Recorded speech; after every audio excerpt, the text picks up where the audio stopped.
Before beginning this story, I can't stress enough Don Bosco's kindness and love for souls.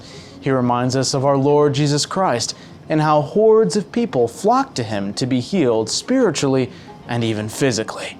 Thousands of people were cured from physical maladies through his intercession while he lived. If you don't believe me, you should have a look at the 100 episodes documenting these events on my channel. However, there's a time for mercy and there's a time for justice. And in this well-documented story, God defends the honor of the priestly vocation. This fact was made known through the voice of St. John Bosco, who reminds me, in this instance, of a glorious prophet of the Old Testament, like the story of Elisha and the bears. The Miracles and Prophecies of St. John Bosco, a project of America Needs Fatima. I'm your host, Matthew Miller. Subscribe for new episodes every Monday, Wednesday, and Friday. Don Bosco's zeal in fostering priestly vocations used up nearly all his energies. His thoughts, words, and actions incessantly aimed at this goal. It will be difficult for anyone to envisage the extent of his veneration for the priesthood if a striking incident that occurred during one of the years from 1855 to 1858 had not brought it fully to light, proving beyond doubt, too, that Don Bosco could see the future of many who came to seek his blessing. One day, a countess, who shall remain nameless, visited Don Bosco with her 4 little sons.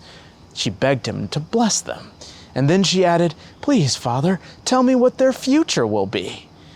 "That's a very unusual request," Don Bosco replied. "Only God knows the future." Yes, of course," the countess continued. "Still, give me an inkling at least by making a wish."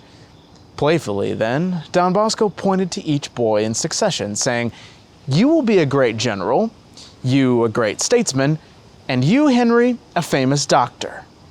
Overjoyed by these happy predictions, the mother heartened her children to look forward to their bright futures, commenting that they would not be the first members of her family to rise to eminent social positions. It was now the 4th boy's turn to hear his future.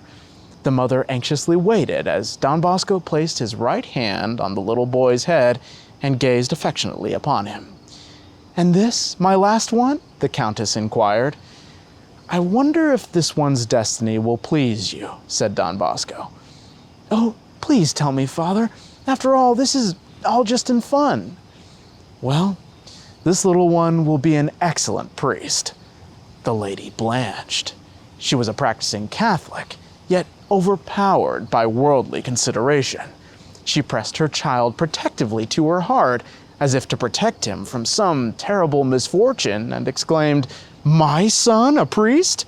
I'd rather have God take his life." Grieved and shocked, Don Bosco rose to bring the visit to an end. So beside herself as to be totally unaware of her insult to the priesthood and to Don Bosco, the countess muttered, perplexed, "What's wrong, Father?" "My lady," Don Bosco dryly replied, "I'll have nothing to do with a person who so demeans the most noble and exalted state on earth, and I am certain God will hear your insolent prayer." Dismayed by such a firm threat, the countess mumbled an apology, but the visit was quickly ended. The next day, realizing the full impact of her blunder, she returned to the oratory. "Please forgive my thoughtlessness," she apologized. "Try to understand that should any son become a priest, my family and I will suffer. But I will not oppose God's will. I bow to it." "Countess," Don Bosco replied, "the trouble is that you despise the greatest gift God could ever grant you and your family. Is it a disgrace to be chosen to his service?" I'm terribly sorry, Father. Please pray for me." "I will, but God took you at your word the moment you spoke." The poor woman left more distressed than ever.